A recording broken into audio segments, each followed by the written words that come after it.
درخواست گزار ہوں جناب اسد مصدق صاحب سے. اسد حسین مصدق صاحب کینیڈا ہوتے ہمارے پرانے ساتھی ہیں. جناب اسد حسین مصدق تشریف لائیں سر. ڈاکٹر عالم صاحب کے حوالے سے گفتگو کریں. اسد حسین مصدق صاحب.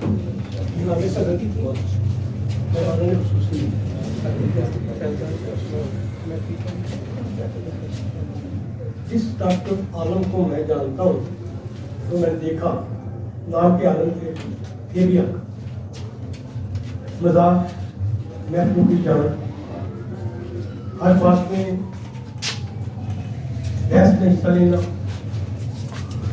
کیونکہ وہ ماحول جس میں میں ان کے ساتھ زیادہ رہا وہ کلب کا ماحول. کلب کے ماحول میں کوئی گرفت تو ہوتی نہیں. وہاں لوگ انجوائے کرنے آتے ہیں تو وہاں انجوائے کیا کرتے تھے. اس لیے میں نے جیسے دوستوں نے کہا سنجیدہ میں نے سنجیدہ ڈاکٹر عالم نہیں دیکھا. میں ہنستا ہوں کہتا ہوں مزاح پیدا کرنے والا دوستوں کے ساتھ بیٹھ کے وہ دوستی نبھانے والا شخص تھا. اور مددگاروں کی تو ایسی مدد کرتے تھے وہ کہ اگر کسی نے کہا کہ میرا کام بزنس نہیں چل رہا تو میرا بزنس اس طرح چل سکتا ہے کہ میں ڈاکٹر ہو گیا تو انہوں نے ان کو ڈاکٹر بھی بنا. اور ایک دو بندے ہیں جو ڈاکٹر نہیں ہیں لیکن اپنے آپ کو ڈاکٹر لکھتے ہیں. اور یہ سارے کرامات ڈاکٹر عالم میں تھے کہ ایک ان پڑھ اور بیوقوف آدمی کو بھی انہوں نے ڈاکٹر کا درجہ دے دیا اور آج تک وہ ڈاکٹر ہی. دنیا میں جتنے بھی شہری ہیں جو لوگ جانتے ہیں وہ جانتے ہی ہیں کون ڈاکٹر بن گیا. دنیا میں ہر چیز پیدا ہوتی ہے مرنے کے لیے. انسان، حیوان، پرندے، ایون یہ شجر یہ سارے پیدا ہوتے ہیں مرنے کے لیے. اور پیدائش کا مطلب ہی مرنا ہوتا ہے. لیکن انسان وہ ہوتا ہے جو مرنے کے پہلے کچھ کر جائے. بہت سارے انسان دنیا میں آئے اور آیا پیا اور چلے گئے. بہت کم ایسے لوگ ہیں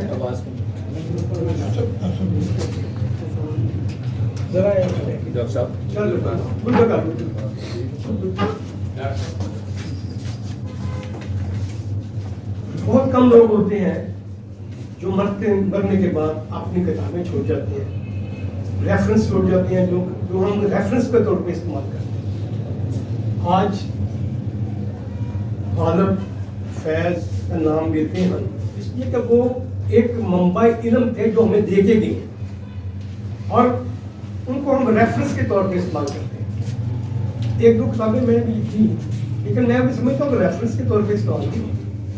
میں ہفتہ لکھنے والا کوئی لمبے چوری میں نہیں ہوں نہ ادیب ہوں لیکن لکھا ہے میں اور میں یہ سمجھوں کہ ریفرنس کو بن جائے گی تو میں سمجھتا ہوں کہ نہیں ایسا نہیں ہے. ڈاکٹر عالم میں کافی ایسے آدمی تھے کہ جو نے تنقید لکھی وہ ہماری لائبریری کا حصہ بنے تو پھر ہم اس سے استفادہ لے سکیں گے. لیکن یہ پڑھے لکھے لوگوں تک ہے نا. فیض صاحب کو سب لوگوں نے پڑھ لیا. فیض صاحب کی شاعری کو سب لوگ اپنی زندگی میں استعمال کر لیتے ہیں. کوئی تقریر ہو غالب، جالب، فیض، احمد فراز یہ ہم پڑھ لیتے ہیں. لیکن عام بندے کی شاعری تو نہیں ریفرنس کے طور پر رکھتے. ڈاکٹر عالم کی تنقیدی جو مضامین ہے وہ ریفرنس کے طور پر استعمال لوگ کرتے ہیں. ان کے شاگرد بھی آتے تھے کافما کلب میں ان کو پڑھاتے تھے. میرا ان کے ساتھ بھی اتنا بس کلب میں بیٹھنا ہوتا تھا، مزاح ہوتا تھا، لطیفہ بازی ہوتی تھی. لہذا اتنا میں نہیں جانتا جتنے فیصلہ بیلپور سے لوگ آئے ہیں وہ جانتے ہیں، جو یہاں سے لوگ ہیں وہ ہیں. میرے لیے وہ ایک عالم تھے، نام کے عالم تھے، نام بھی ان کا عالم تھا اور ایک پڑھے لکھے انسان تھے جو لوگوں کو بہت کچھ سکھاتے. Thank you.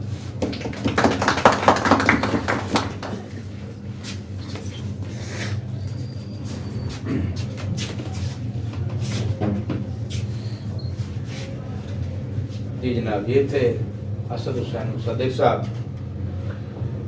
ڈاکٹر علامہ صاحب کے حوالے سے اپنی یادیں شیئر کر رہے تھے. میں ملتمس ہوں کامریڈ عمر فاروقی صاحب سے کہ وہ آئے اور ڈاکٹر صاحب ان کا بڑا ڈھیر سارا کہا کمپیوٹر میں وقت نکلا. گرداس پوری صاحب کے یہاں بڑا وقت نکلا. स्वाइन नागपुर आरोपी साहब किसी ने जर्नलिस्ट है, मेरे बहुत अच्छे दोस्त हैं, रफीक मंदार साहब।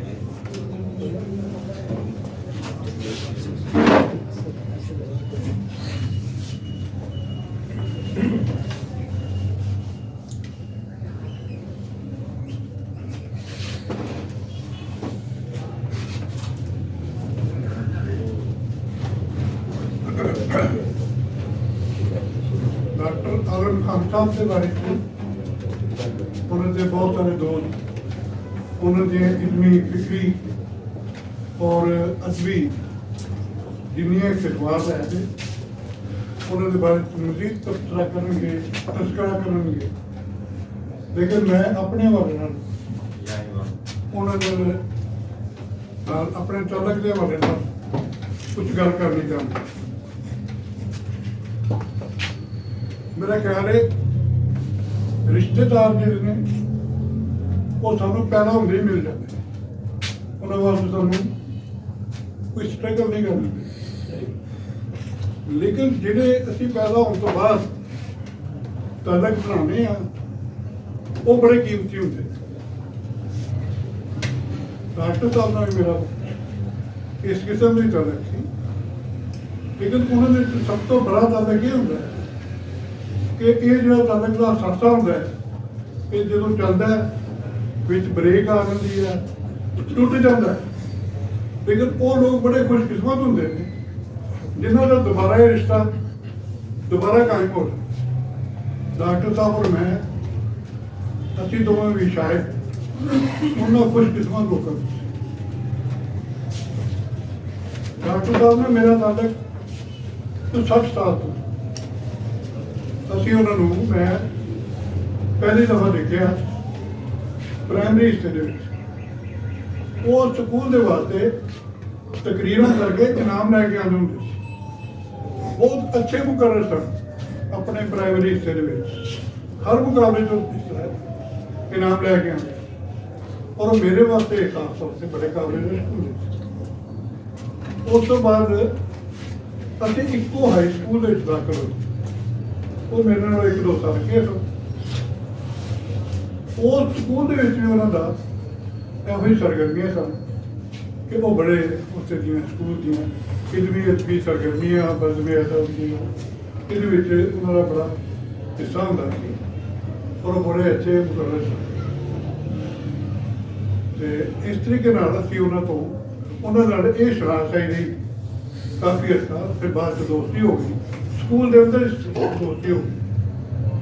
ਉਸ ਤੋਂ ਬਾਅਦ ਮੈਟ੍ਰਿਕ ਕੀਤਾ, ਮੈਟ੍ਰਿਕ ਕਰਕੇ ਉਹ ਗਵਰਨਮੈਂਟ ਕਾਲਜ ਚਲੇ ਗਏ। ਮੈਂ ਉਹਨਾਂ ਤੋਂ 2 ਸਾਲ ਬਾਅਦ ਮੈਟ੍ਰਿਕ। ਲੇਕਿਨ ਉਸ ਤੋਂ ਬਾਅਦ ਅਸੀਂ ਵੀ ਥੋੜ੍ਹੇ ਸ਼ਾਇਦ ਤੇਜ਼ ਤਰਾਰ ਹੋ ਗਏ ਸੀ ਤੇ ਕਾਲਜ ਲਾਈਫ ਦੇ ਵਿੱਚ ਜਾ ਕੇ ਸਾਡੀ ਸਟੂਡੈਂਟ ਐਕਟੀਵਿਟੀ ਸ਼ੁਰੂ ਹੋ ਗਈ। ਉੱਥੇ ਇਲੈਕਸ਼ਨ ਵੀ ਲੜਨੀ ਸ਼ੁਰੂ ਹੋਈ। ਲੇਕਿਨ ਇਹੋ ਜਿਹੇ ਹਰ ਚੈਲੰਜ ਵਿੱਚ ਉਹ ਡਾਕਟਰ ਸਾਹਿਬ ਮੇਰੀ ਮਦਦ ਨੂੰ ਆਉਂਦੇ ਹੁੰਦੇ ਸੀ। ਔਰ ਖਾਸ ਤੌਰ ਤੇ ਸਾਡੇ ਰਸ਼ੀਦ ਮਿਸਵਾ ਸਾਹਿਬ, ਇਹ ਸਾਰੇ ਮੇਰੇ ਬੜੇ ਸਪੋਰਟਰ ਹੁੰਦੇ ਸੀ। ਕਾਲਜ ਦੇ ਕਿਸੇ ਵੀ ਇਲੈਕਸ਼ਨ ਦੇ ਵਿੱਚ ਜਿਸ ਵੇਲੇ ਮੈਂ ਪਾਰਟੀਸਪੇਟ ਕਰਦਾ ਸੀ ਤੇ ਇਹ ਮੈਨੂੰ ਕੁਝ ਜੁਮਲੇ ਵੀ ਲਿਖ ਕੇ ਦਿੰਦੇ ਸੀ, ਮੇਰੀ ਰਹਿਨੁਮਾਈ ਵੀ ਕਰਦੇ ਸੀ ਔਰ ਦੱਸਦੇ ਵੀ ਸਨ। ਤੇ ਇਸ ਤਰ੍ਹਾਂ ਨਾਲ ਸਾਡਾ ਇੱਕ ਹੋਰ ਟਾਈਮ ਵੀ ਗੁਜ਼ਰਿਆ। ਉਸ ਤੋਂ ਬਾਅਦ ਕੁਝ ਹਾਲਾਤ ਐਸੇ ਆਏ ਕਿ ਮੈਂ ਆਪਣੇ ਖਾਸ ਸਿਲਸਿਲੇ ਦੇ ਜਵਾਬ ਲਾਹੌਰ ਆ ਗਿਆ ਤੇ ਲਾਹੌਰ ਆ ਕੇ ਜਰਨਲਿਜ਼ਮ ਜੁਆਇਨ ਕੀਤੀ ਇਬਤਦਾਈ ਤੌਰ ਤੇ ਉਸ ਦੇ ਉੱਤੇ ਕੰਮ ਸ਼ੁਰੂ ਕਰ। ਤੇ ਇਸ ਸਿਲਸਿਲੇ ਵਿੱਚ ਆਲਮ ਸਾਹਿਬ ਨਾਲ ਮੇਰੀ ਕੋਈ ਮੁਲਾਕਾਤ ਨਹੀਂ ਹੋਈ। ਲੇਕਿਨ ਮੈਂ 1980 ਦੇ ਵਿੱਚ 1980 ਦੇ ਵਿੱਚ ਜ਼ਿਆਉਲਕ ਦੇ ਦੌਰ ਵਿੱਚ ਅਸੀਂ ਕੁਵੈਤ ਤੋਂ ਜਾ ਕੇ ਇੱਕ ਅਖਬਾਰ ਕੱਢਿਆ ਸਾਫਰ। ਉਸ ਤੋਂ ਬਾਅਦ ਮੈਂ 8 ਸਾਲ ਬਾਅਦ ਫਿਰ ਵਾਪਸ ਆਇਆ ਜਦੋਂ ਇਰਾਕ ਦੀ ਭੇਟੀ ਜੰਗ ਸ਼ੁਰੂ ਹੋਈ ਤੇ ਅਸੀਂ ਫਿਰ ਨਵੇਂ ਸਿਰੇ ਤੋਂ ਲਾਹੌਰ ਤੋਂ ਸਿਲਸਿਲੇ ਸ਼ੁਰੂ ਕੀਤੇ। ਤੇ ਡਾਕਟਰ ਸਾਹਿਬ ਮੈਨੂੰ ਇੱਕ ਕਿਤਾਬ ਦਾ ਦੀ ਦੁਕਾਨ ਤੇ ਮਿਲੇ। ਉਹ ਸੀ ਅਤੇ ਰਾਜਾ ਸਾਹਿਬ ਦੇ ਨਾਲ ਕੋਗੋ ਦੇ ਕਰੀਬ। ਉਸ ਵਕਤ ਉਹਨਾਂ ਨੇ ਦੱਸਿਆ ਕਿ ਜੀ ਮੈਂ ਐਜੂਕੇਸ਼ਨ ਕਾਲਜ ਜੁਆਇਨ ਕਰ ਲਿਆ।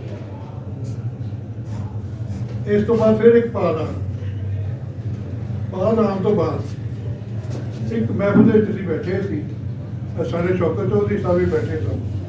ਇਹਨੇ ਉਹਨਾਂ ਦਾ ਤਜ਼ਕਰਾ ਕੀਤਾ ਤੇ ਮੈਂ ਇਹਨਾਂ ਨੂੰ ਗੁਜ਼ਾਰਿਸ਼ ਕੀਤੀ ਕਿ ਯਾਰ ਉਹ ਆਲਮ ਸਾਹਿਬ ਦਾ ਕੋਈ ਮੈਨੂੰ ਕੋਈ ਰਾਬਤਾ ਨੰਬਰ ਦਿਓ, ਉਹਦੇ ਨਾਲ ਮੇਰਾ ਸਾਰਾ ਬਚਪਨ ਜੁੜਿਆ ਹੈ, ਮੈਂ ਉਹਨਾਂ ਨੂੰ ਮਿਲਣਾ ਚਾਹੁੰਦਾ। ਇਹਨਾਂ ਨੇ ਮੈਨੂੰ 4-5 ਉਹਨਾਂ ਦੇ ਟਿਕਾਣੇ ਦੱਸੇ ਕਿ ਇੱਥੇ ਬੈਠਦੇ ਨੇ, ਇੱਥੇ ਬੈਠਦੇ ਨੇ। ਉਹ ਮੈਂ ਉਹਨਾਂ ਦੇ ਸਾਰੇ ਟਿਕਾਣੇ 'ਤੇ ਉਹਨਾਂ ਦਾ ਪਿੱਛਾ ਕੀਤਾ, ਲੇਕਿਨ ਬਾਅਦ ਕਿਸੇ ਜਨ ਮੇਰੀ ਮੁਲਾਕਾਤ ਨਾ ਹੋ ਸਕੀ। ਅੱਛਾ, ਮੇਰੀ ਰੂਟੀਨ ਹੈ ਕਿ ਮੈਂ 25-30 ਸਾਲ ਤੋਂ ਲਾਰੈਂਸ ਗਾਰਡਨ ਦੇ ਵਿੱਚ ਸੁਬਾਹ ਵਾਕ ਕਰਨ ਜਾਂਦਾ ਤੇ ਉੱਥੋਂ ਵਾਕ ਕਰਕੇ ਵਾਪਸ ਆ ਰਿਹਾ ਸੀ ਅੱਜ ਤੋਂ 7-8 ਸਾਲ ਪਹਿਲਾਂ। ਤੇ ਉਸ ਵਕਤ ਮੈਂ ਦੁਬਾਰਾ ਗਿਆ, ਮੈਂ ਕਿਹਾ ਸ਼ੌਕਤ ਚੌਧਰੀ ਸਾਹਿਬ ਨਾਲ ਦੁਬਾਰਾ ਰਾਬਤਾ ਕਰਾਂਗੇ, ਉਹਨਾਂ ਨੂੰ ਕਹਾਂਗੇ ਯਾਰ ਆਲਮ ਸਾਹਿਬ ਦਾ ਪੱਕਾ ਪਤਾ ਦੱਸੋ। ਤੇ ਇਹ ਮੈਂ ਸੋਚ ਰਿਹਾ ਸੀ। ਇੰਨੀ ਦੇਰ ਤੋਂ ਪਿੱਛੇ ਇੱਕ ਆਦਮੀ ਨੇ ਮੇਰੇ ਕੋਲ ਟਾਈਮ ਪੁੱਛਿਆ, ਕੀ ਟਾਈਮ ਹੋ ਗਿਆ? ਮੈਂ ਕਿਹਾ ਯਾਰ 10 ਵਜ ਗਏ। ਉਹ ਜਦੋਂ ਪਿੱਛੇ ਮੁੜ ਕੇ ਦੇਖਿਆ ਤਾਂ ਡਾਕਟਰ ਆਲਮ ਖਾਨ ਸੀ। ਉਹ ਡਾਕਟਰ ਆਲਮ ਖਾਨ ਸੀ। ਮੈਂ ਸਿਰ ਨੂੰ ਹੱਥ ਮਾਰਿਆ, ਮੈਂ ਕਿਹਾ ਯਾਰ ਕਿਹੜੀ ਜਗ੍ਹਾ ਤੇ ਅਸੀਂ ਮੈਨੂੰ ਨਹੀਂ ਲੱਗਦੀ। ਉਹ 10 ਸਾਲ ਪਹਿਲੇ ਤੋਂ ਜਿਹੜੀ ਮੁਲਾਕਾਤ ਹੋਈ ਉਹਨਾਂ ਦੀ ਮੇਰੀ, ਉਹ ਆਖਰੀ ਲਮਹੇ ਤੱਕ ਉਹ ਮੁਲਾਕਾਤ ਇੰਨੀ ਸ਼ਨਾਸਾਈ ਦੇ ਵਿੱਚ ਤਬਦੀਲ ਹੋ ਗਈ ਕਿ ਉਹਨਾਂ ਦੀ ਮੌਤ ਵਿੱਚ ਔਰ ਉਹਨਾਂ ਨਾਲ ਮੇਰੇ ਆਖਰੀ ਮੁਕਾਬਲੇ ਵਿੱਚ ਸਿਰਫ 4 ਘੰਟੇ ਦਾ ਸਿਰਫ 4 ਘੰਟੇ ਦਾ। ਔਰ ਮੈਂ ਰਾਤ ਨੂੰ ਉਹਨਾਂ ਨੂੰ ਇਹ ਸਾਰੀ ਜਿਹੜੀ ਚਰਚਾ ਦੱਸ ਕੇ ਉੱਠਿਆ। ਮੈਂ ਕਿਹਾ ਯਾਰ ਜਿਵੇਂ ਦੀ ਤੁਹਾਡੀ ਹਾਲਤ ਹੈ, ਪਹਿਲੇ ਤਾਂ ਕੁੰਡੀ ਨਹੀਂ ਲਾਣੀ। ਦੂਸਰਾ ਇਹ ਹੈ ਕਿ ਮੈਂ ਜਾਗਣਾ, ਤੁਸੀਂ ਮੈਨੂੰ ਪਲ ਦੀ ਖਬਰ ਦੇਣੀ। ਤੀਸਰਾ, ਜੇਲ੍ਹ ਰੋਡ ਉੱਤੇ 1122 ਵਾਲੇ ਬੈਠੇ ਨੇ, ਤੁਸੀਂ ਫੋਨ ਕਰਨਾ ਤੇ ਉਹਨਾਂ ਨੂੰ ਪਹਿਲਾਂ ਉਹ ਉਸੇ ਵਕਤ ਆ ਕੇ ਤੁਹਾਨੂੰ ਲੈ ਜਾਣ। ਲੇਕਿਨ ਉਹ ਖੁਦ ਮੇਰੀ ਆਪਣੀ ਰਾਤ ਪੂਰੀ ਇੱਕ ਬੇਚੈਨੀ 'ਚ ਗੁਜ਼ਰੀ। ਮੈਂ ਲੇਟ ਉੱਠਿਆ, ਲਾਰੈਂਸ ਵੀ ਨਹੀਂ ਜਾ ਸਕਿਆ। ਮੈਨੂੰ ਮੇਰੇ ਭਾਈ ਦਾ ਫੋਨ ਆਇਆ, ਉਸਨੇ ਮੈਨੂੰ, ਕਿਉਂਕਿ ਮੈਂ ਵੀ ਹਾਰਟ ਦਾ ਪੇਸ਼ੈਂਟ ਹਾਂ, ਉਹਨੇ ਕਿਹਾ ਇਹਨੂੰ ਕੋਈ ਤਸੱਲੀ ਨਾਲ ਗੱਲ ਕੀਤੀ ਹੈ। ਉਹ ਜੀ ਉਹ ਆਲਮ ਖਾਨ ਸਾਹਿਬ ਦਾ ਕੀ ਆ? ਮੈਂ ਕਿਹਾ ਠੀਕ ਹੈ, ਰਾਤੀ ਗੱਲ ਹੋਈ ਸੀ। ਇੱਕ ਦੋ ਹੋਰ ਗੱਲਾਂ ਕਰੇ ਕਹਿੰਦੇ ਯਾਰ WhatsApp ਤੇ ਕਿਸੇ ਨੇ ਸ਼ੇਅਰ ਕੀਤਾ ਉਹਨਾਂ ਦੀ ਡੈਥ ਹੋ ਗਈ।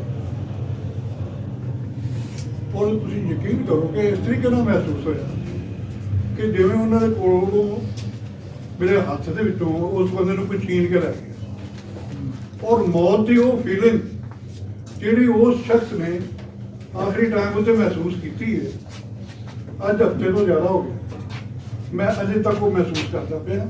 ਔਰ ਮੈਨੂੰ ਖੁਦ ਮਹਿਸੂਸ ਹੋ ਰਿਹਾ ਜਿਵੇਂ ਮੈਂ ਲਮਹਾ ਮਰ ਰਿਹਾ ਹੋ।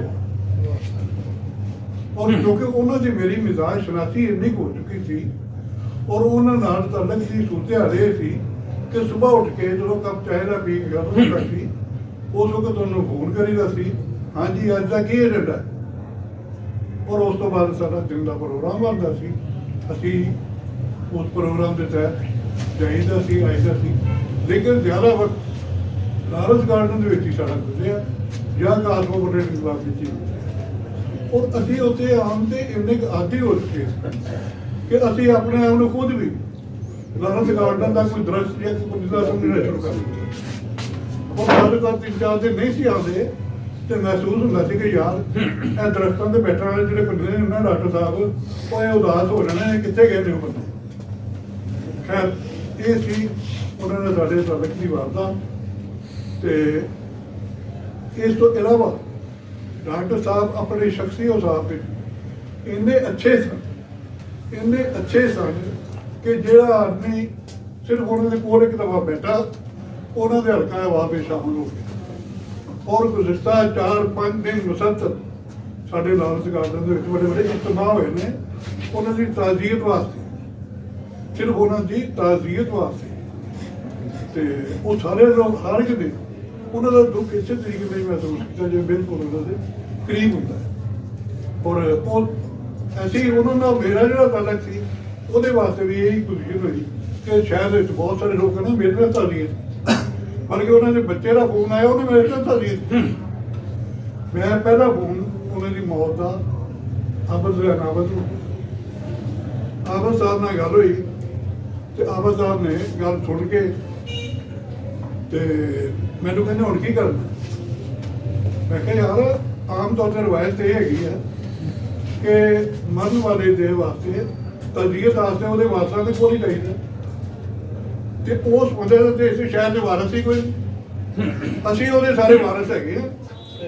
ਬਸ ਮਿਲ ਮਿਲਾ ਕੇ ਉਹਦਾ ਨਾਂ ਲੈ ਕੇ ਰੋ ਪਿੱਟ ਲਵਾਂਗੇ। ਤੇ ਜਦੋਂ ਮੈਂ ਇਹ ਗੱਲ ਕੀਤੀ ਤੇ ਆਬਦ ਪਹਿਨਾਵਲ ਦੀ ਇੰਨੀ ਕੁ ਜ਼ੋਰਦਾਰ ਚੀਖ ਨਿਕਲੀ ਔਰ ਇੰਨੀ ਸ਼ਿੱਦਤ ਨਾਲ ਰੋਇਆ ਕਿ ਇਹਨੇ ਫੋਨ ਮਾਰਿਆ। ਉਸ ਤੋਂ ਬਾਅਦ ਮੈਂ ਫਿਰ ਕੁਝ ਦੋਸਤਾਂ ਨੂੰ ਮਜ਼ੀਦ ਦੱਸਿਆ। ਇਹ ਤੇ ਹੈ ਫਿਲਹਾਲ ਮੇਰੀ ਉਹ ਫੀਲਿੰਗ ਕਿ ਜਿਹੜੀ ਇੱਕ ਅਜੇ ਉਸ ਤਲਕ ਦਾ ਹਥਾਰ ਹੀ ਹੈਗਾ ਵਾ ਉਹਦੇ ਜਿਹੜੀ ਉਹ ਤੋਂ ਅਜੇ ਤੱਕ ਮੈਂ ਰਾਤੀ ਤੋਂ ਉੱਤੇ ਬਾਹਰ ਨਹੀਂ ਨਿਕਲੀ। ਬਾਕੀ ਹਮ ਖਿਆਲ ਹੋਣਾ, ਤਰੱਕੀ ਪਸੰਦ ਹੋਣਾ, ਇਹ ਸਾਰੇ ਉਹਨਾਂ ਨਾਲ ਮੇਰੀ ਲਾਈਕ ਮਾਈਂਡਡ ਅਸੀਂ ਹੈ ਸੀ ਤੇ ਉਹਨਾਂ ਨਾਲ ਇਹ ਗੁਜ਼ਾਰਾ ਹੋ ਗਿਆ।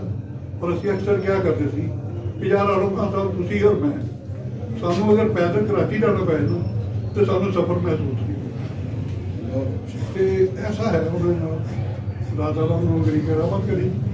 ਅਸੀਂ ਤੇ ਇੰਨਾ ਕਪੜਾ ਦੁੱਖ ਸਾਰੇ ਦੋਸਤਾਂ ਨੂੰ ਸ਼ੇਅਰ ਖੁਸ਼